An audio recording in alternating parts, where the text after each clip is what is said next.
You've probably heard make a plan or plan to fail. Well, we are going to plan and make 2023 our best year yet in life and in money. We can't just assume that we can, write all of these wonderful things down and then they're just going to poof, happen. We have to put actionable items in place. So this is one of the things I am going to do for the year of 2023, much more in depth than I've done before. And I want to discuss it with you and give you some ideas if you would like to jump on board and do the same. Now, these are things that have a large net positive. So, meaning they're going to have a big benefit for you. There are obviously videos that I've done, others have done on small habits or small things you can do to improve your life or your finances. And those little things absolutely add up. In this video, we're going to focus on the large net positive items. You hear people at the end of a year say, it flew by, I don't know where it went. Well, this leads us to the first action we're going to take, and that is to review the past year. We're going to sit down and see what happened, what lessons we learned, what we could have changed, what we could have done better, what we want to do better, because I think we need to look to the past and history to see how we want to shape our future. In doing that, we're going to take pen to paper or fingers to keyboard, and we're going to just write it all out. I watched the video, I watched a YouTube channel called Elsa, Ray, and Baron.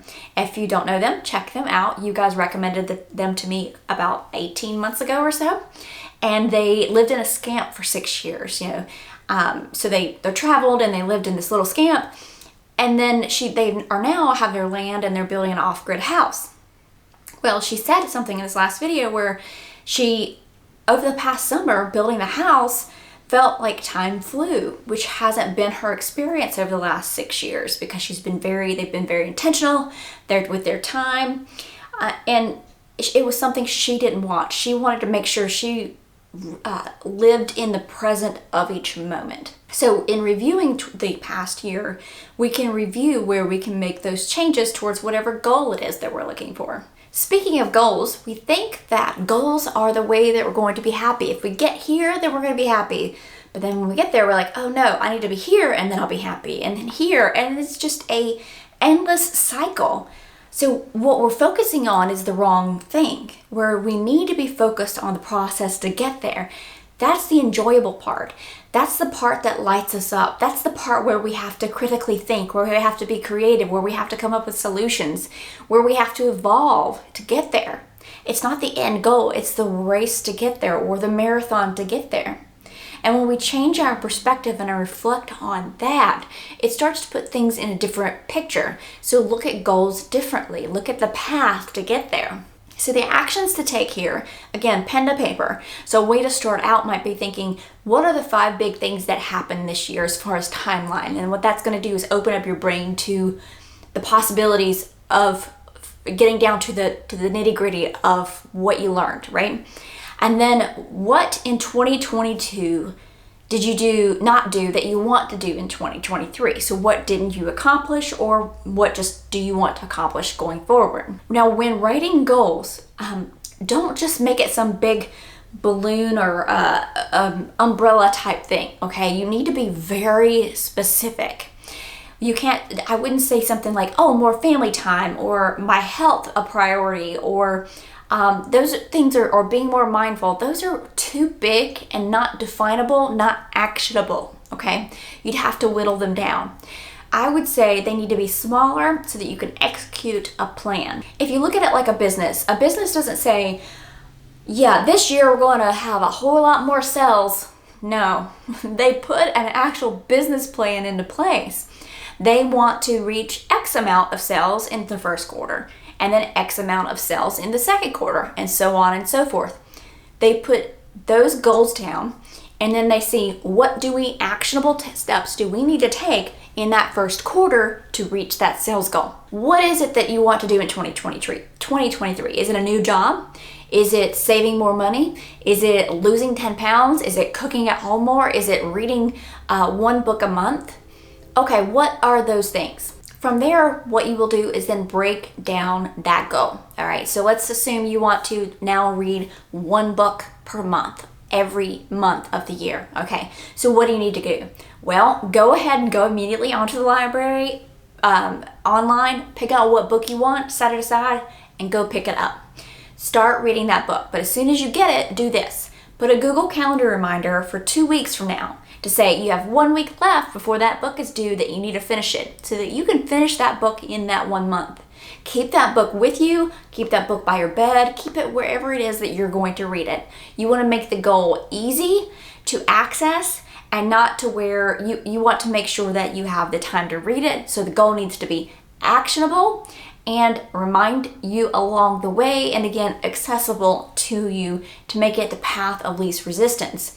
Saving more money, all right? You need to know where you are to know where you need to go. What are you saving money for? Break it down. This next one may seem super simple or super generic. You've heard it 1,000 times, but I promise you it's something that if you put into place and go ahead and do it, that it's going to make your year way better and a whole lot easier. And that is decluttering. And for me, it was a huge difference. Trust me, physical clutter causes mental clutter. It really makes a difference in the ability for your mind to open and have new ideas come in when you don't have that physical clutter staring at you every day. It's when you remove the things from a room or from an environment, it actually does happen where you make room for more of what you want or what you need in your life. And I'm not just talking physical things, but I'm talking opportunities, possibilities, creative pursuits. It is amazing when you do it, how much more kind of opens up for you. Think about it like this. So if you ever gone to sit down at the desk that you work at and it's been completely cluttered, feel that feeling with me for a minute. And then think about you go to sit down at the desk that you work at, and it's completely clear. Think about that feeling for a moment. What feels better? It feels better when that desk is clear, okay? It's the same with your entire house. So some places to start decluttering, all right? Start small. First thing you might want to do is watch a movie or a documentary on it. That's one of the things I've said for years and years is I watched the documentary Minimalism, and it really made a big difference on me. Now, do I believe I'm a minimalist now? No, but I have a ton of their traits. Like, that's how I feel about things. I think you can learn a lot from a minimalist, but I still have things that I love, right? So decluttering small, that's how you get going. The way I look at it is I don't think that motivation leads to action. I think action leads to motivation. I think once you start pushing that ball starts going faster. It's hard to get it moving, but once you get it moving, it continues to go. That's why I say start small.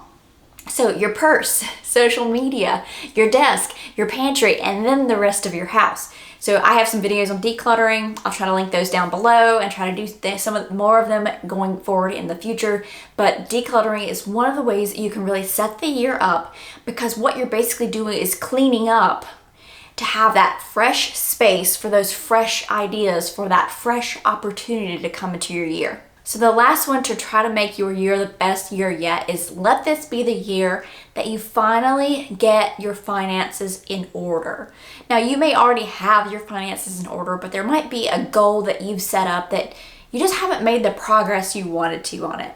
Now, I will say we are in a situation here with inflation and the stuff going on, that the economy, that it's making it harder. So for us, we were not able to make the progress we wanted over the last year. And I'll tell you, I floundered a little bit when my budget got completely rocked because of the price changes and things, because it was that dramatic and that drastic. That's how I felt it. And I think it's an opportunity to sit down and see, where are you financially, okay? And even if you are very good at your finances, still sit down.